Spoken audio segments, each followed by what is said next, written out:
I'd unravel every riddle for any individual in trouble or in pain. Do you know what a straw man argument is? It's when you present your opponent's viewpoint as something it is not, preferably something absurd. That's the straw man. Then, you attack the straw man that you have created. When you're done taking the straw man apart, you claim that you've won the argument. It's a time-honored technique, one that debaters and lawyers have known for centuries. Let's take a look at how deniers have used this to deceive people.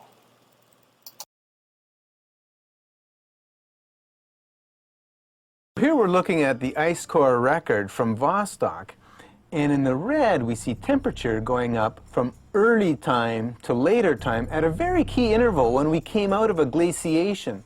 And we see the temperature going up, and then we see the CO2 coming up. CO2 lags behind that increase. It's got an 800-year lag, so temperature is leading CO2 by 800 years. So the fundamental assumption, the most fundamental assumption of the whole theory of climate change due to humans is shown to be wrong. The straw man here is that climate scientists say throughout history CO2 has always and in every case been the single controlling factor of global temperature. The reason that's a straw man is nobody says that. Ever since scientists realized that the Earth's ice sheets have expanded and contracted many times over the last 3 million years, they have wondered what would possibly have been the cause of these grand climatic cycles. We're reasonably sure it's not this.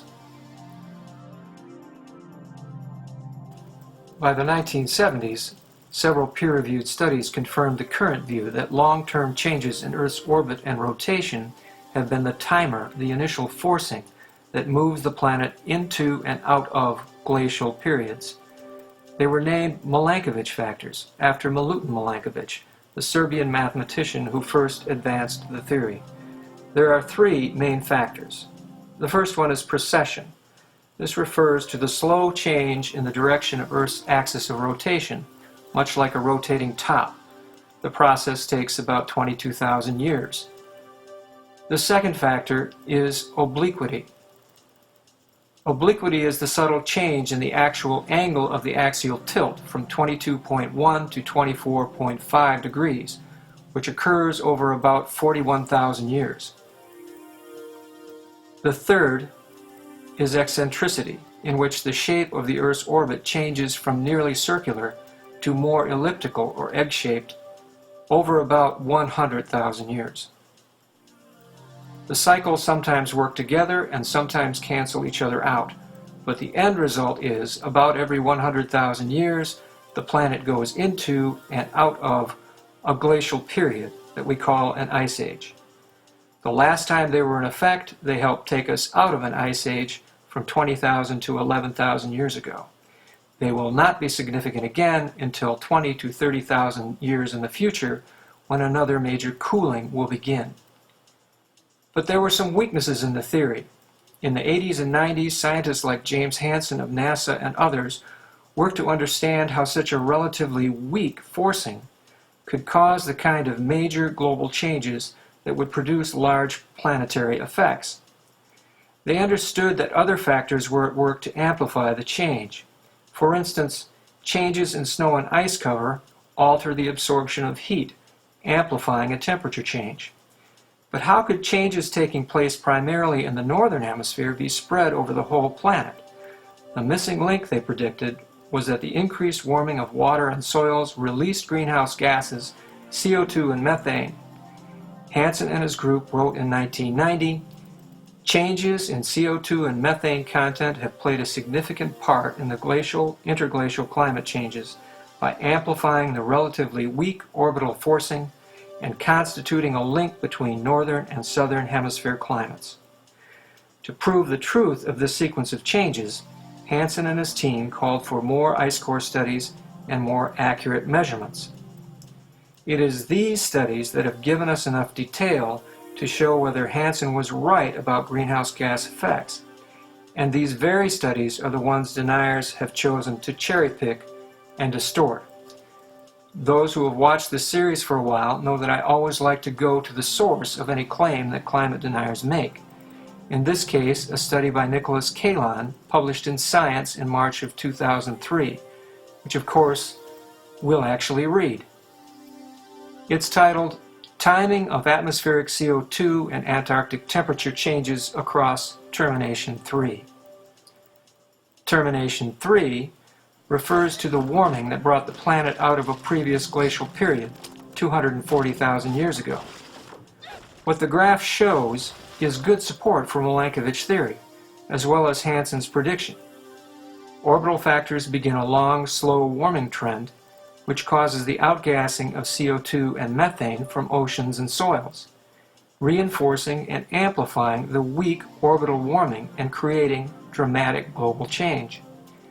The study says the sequence of events is in full agreement with the idea that CO2 plays, through its greenhouse effect, a key role in amplifying the initial orbital forcing.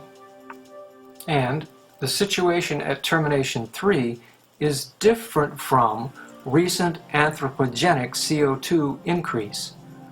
We should distinguish between internal influences, such as deglacial CO2 increase, and external influences, such as anthropogenic CO2 increase, on the climate system.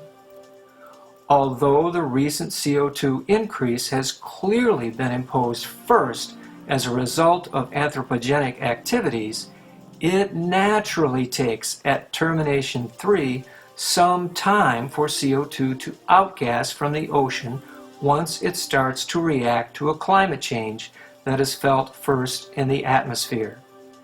And finally, the sequence of events during this termination is fully consistent with CO2 participating in the latter 4,200 years of the warming.